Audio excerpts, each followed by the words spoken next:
Nesta última terça-feira, dia 27 de junho, o jovem de 17 anos chamado Nael foi brutalmente assassinado por um policial em Nanterre, na França.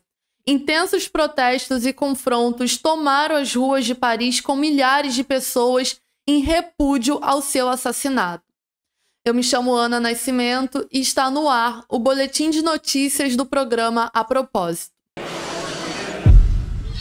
Saudações de Nova Democracia a todos que nos acompanham. Está no ar mais um boletim de notícias do programa A Propósito, que situará você, nosso espectador, acerca das notícias mais relevantes.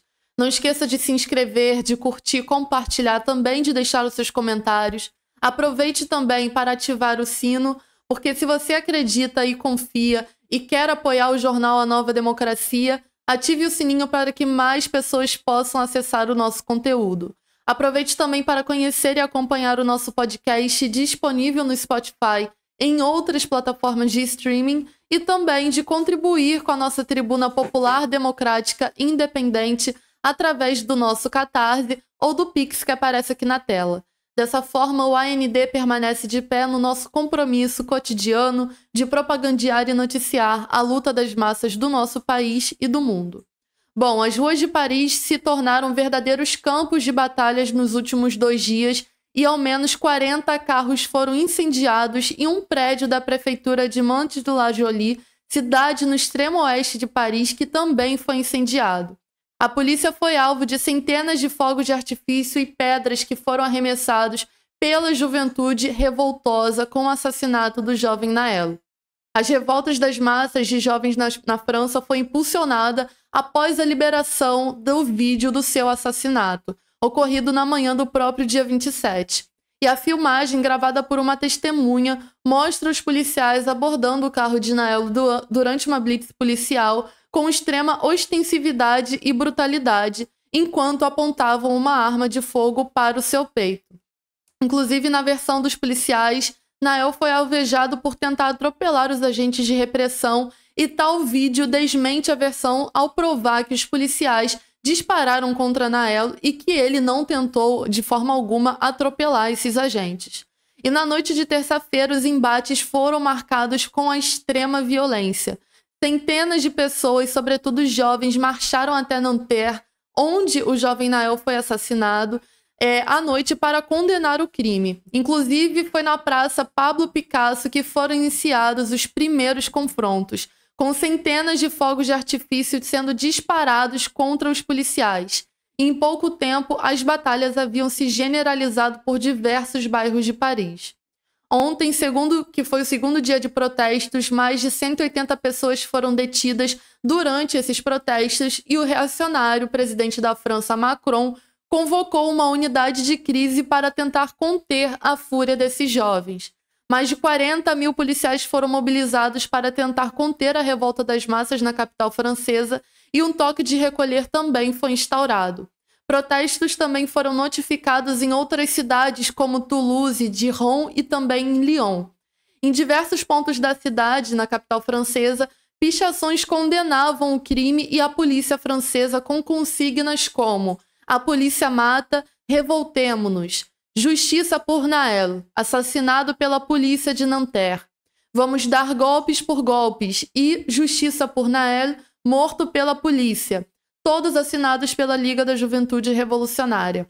E uma marcha convocada pela própria mãe de Nael, exigindo justiça para o seu filho, que foi realizada na tarde de hoje, dia 29, contou com mais de 6.200 pessoas e também foi duramente reprimido pela polícia. E o grau de explosividade da juventude francesa, principalmente nos bairros pobres e de imigrantes, contra a violência policial que é cotidianamente imposta sobre essa juventude, tem crescido muito nos últimos anos. Basta a gente ver que em 2017 as jornadas de combate similares como ao que aconteceu recentemente por conta do assassinato desse jovem de 17 anos, aconteceram após a divulgação de um caso de espancamento e estupro de um homem negro pela polícia. E um estudo do Centro Nacional de Pesquisa Científica da França mostrou que negros no país, lá na França, têm 11,5 vezes mais probabilidade de serem revistados pela polícia do que pessoas brancas. e os de origem árabe são 7 vezes mais prováveis. Somente em 2022, inclusive, 14 pessoas foram assassinadas por recusar a colaborar com a polícia durante blitz policial, que foi a mesma acusação imposta ao jovem Nael. Agora, novamente, a juventude francesa tem ido às ruas em repúdio e denunciado o caráter do Estado imperialista francês, toda a covardia que é cometida contra a população negra e árabe no Estado francês, mas também essas práticas que são aplicadas nos países africanos e em outras nações que o Estado imperialista francês também ocupa atualmente. Ou seja, é um genocídio dessas massas que tem sido perpetrado pelo Estado da liberdade, da igualdade e da fraternidade somente para a burguesia, porque contra essas massas de imigrantes, contra as massas pobres de trabalhadores dentro do próprio território francês, o Estado imperialista francês, agora dirigido pelo Macron, só desce o cacetete em cima dessas massas, só aplica a mais brutal repressão policial, e essas massas de jovens têm ido justamente denunciar, repudiar e combater tudo o que tem acontecido com muita revolta. E não só esses jovens, mas também várias pessoas, personalidades ao redor do mundo denunciaram e também repudiaram todo o caráter genocida que a polícia francesa, que tem repetido esses ataques paulatinamente contra a juventude pobre e trabalhadora lá, tem feito e tem realizado. Ou seja, muito importante esses protestos que têm acontecido. Bom, em segundo lugar, no dia 26 de janeiro, em Campina Verde, em Minas Gerais, ocorreu o julgamento do camponês preso político Luzivaldo de Souza Araújo. Ele que é preso político desde 2019 e agora foi condenado e que, segundo seus familiares e também moradores da região, foi condenado por um crime que não cometeu.